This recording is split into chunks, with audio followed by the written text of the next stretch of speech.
I'm going to try and beat Rec Room's Stunt Runner with my hand switched. Now, if you haven't caught on to what the video is about yet, I'm going to try and beat Rec Room. Why not?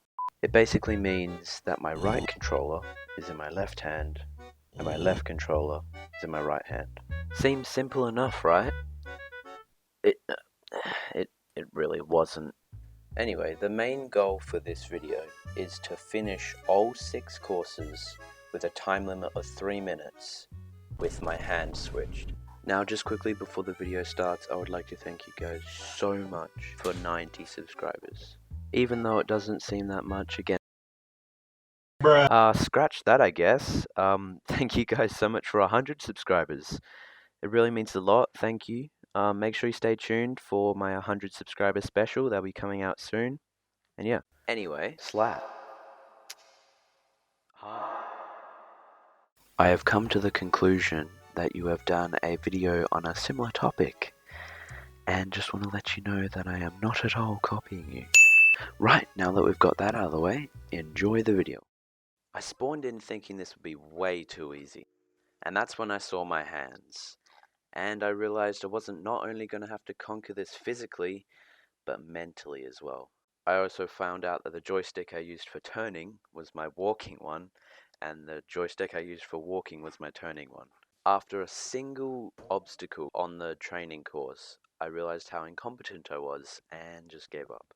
After struggling to get up the stairs, I made it up and started my first round. As soon as those gates dropped, I realized how much this challenge depended on skill. After somewhat figuring out where most of my controls were, I thought this was going to be pretty easy. And that's where I came across the climbing wall. This wasn't only a struggle physically, but mentally as well. Like, how can you look at that and not want your eyeballs to implode on themselves? Anyway, after a quick mishap, I made it over this curvy log thing and realized how many climbing walls there were on this level. After this quick little jump, and another climbing wall, I made it to the wall run part. And as you could see, it was quite hard. With my lack of training and my lack of IQ, it took me several attempts till I finally made it across.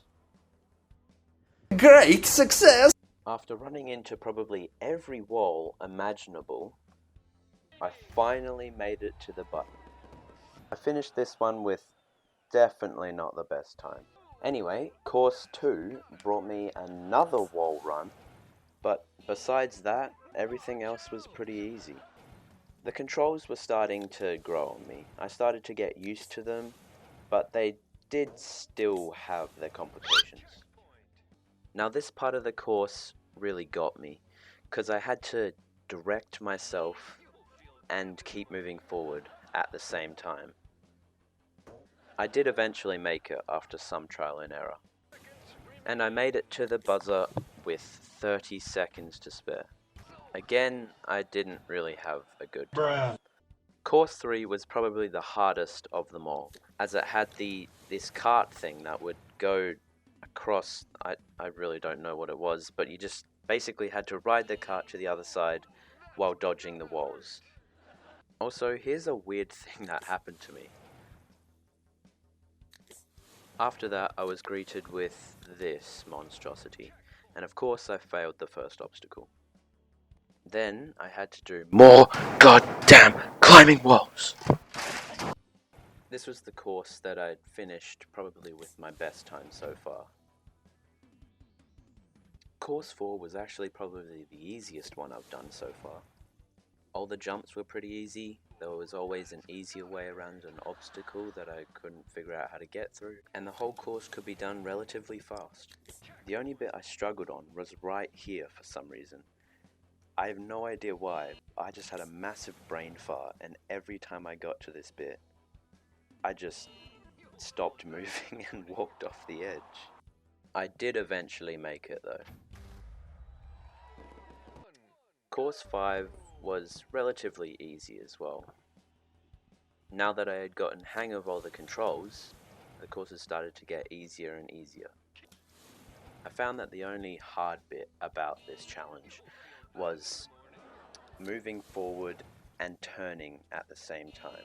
Really proves the challenge for some reason. After that, I made it through the course with no problems at all. Again, definitely didn't finish with a really good time. And finally, course 6. Now that I had mastered the controls of backwards hands, course 6 was a breeze. Went through all the climbing walls, jumped on all these little sticky uppy things, hit all the bounce pads, too easy. The only real challenge was trying to balance across this, but since I'm a master, it was no problem. This course was surprisingly the easiest course, therefore I got the best time. My grand total time was 11 minutes, but we don't speak about that.